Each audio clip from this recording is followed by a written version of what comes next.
Hello everyone, সবাইকে আসসালামু আলাইকুম। আজকে অনেক দিন পর আমি স্ট্যান্ড গ্রাউন্ডে আসছি। ছোটো ভাইরা হঠাৎ করে প্ল্যান করলো যে ওরা স্ট্যান্ড প্র্যাকটিস করবে, তাই আমাকেও বললো যে ভাই আপনিও আসেন, আপনি অনেক দিন গ্রাউন্ডে আসেন না। আর আমি অনেক দিনই স্ট্যান্ড প্র্যাকটিস করতেছি না। আর আজকে অনেক গরম পড়ছে, এই দেখেন পুরো গ্রাউন্ড ফাঁকা, কেউ নাই, কারণ এত গরম এখানে। খুলনা এমনিও টেম্পারেচারটা একটু বেশি। আমার সাথে আছে শোভন। কী খবর শোভন? মেইনলি ওরাই প্র্যাকটিস করবে, আমি আর কি আসলাম ওদের একটু হেল্প করার জন্য। আর এইটা হচ্ছে শোভনের বাইক, আর এইটা হলো আমার বাইক। কিছুদিন আগে আমার বাইকের পিস্টনটা আমি চেঞ্জ করছি, এই কারণে আমার ক্রাশ গার্ডটা খুলে রাখা হয়েছে। আর আমার বাইকের এই ট্যাঙ্কিটার অবস্থাও ভালো না, এর উপরে কভারটা পুরো আলাদা হয়ে গেছে। সেই কারণে আমি চিন্তা করছি হাই চেয়ারের জন্য একটা ট্যাঙ্ক প্যাড লাগাবো। ওইটা লাগাইলে হয়তো ট্যাঙ্কিটা আর একটু মজবুত হবে। এই হলো আমার বাইকের অবস্থা। আপনারা টেনশন করবেন না, আমার বাইক রেডি হয়নি তাতে কি হয়েছে। আজকে আমি আপনাদের আমার ছোট ভাই শোভনের বাইক থেকে কিছু স্টান্ট করে দেখাবো। করা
শাবাশ।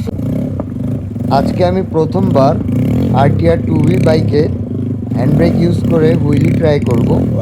এই বাইকটি আমার এক ছোট ভাই আলামিনের বাইক, ও নতুন হ্যান্ড ব্রেক ইনস্টল করছে, তাই ওর হ্যান্ড ব্রেকটা চেক করে দেখতেছি যে ও কেমন পারফরমেন্স পাবে, এবং ওকে দেখাই দেওয়ার ট্রাই করতেছি যে কীভাবে হ্যান্ড ব্রেকে হুইলি ব্যালেন্স করবে।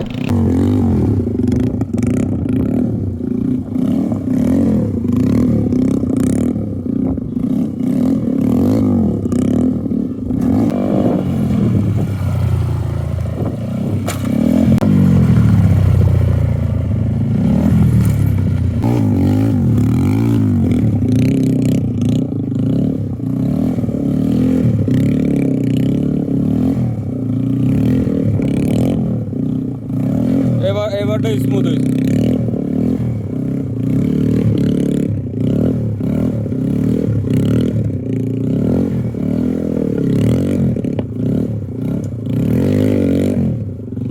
করা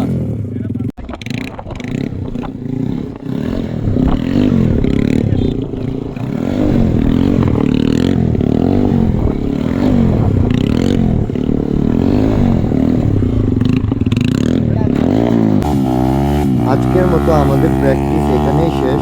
দেখা হবে নেক্সট ভিডিওতে। সবাইকে আল্লাহ হাফেজ।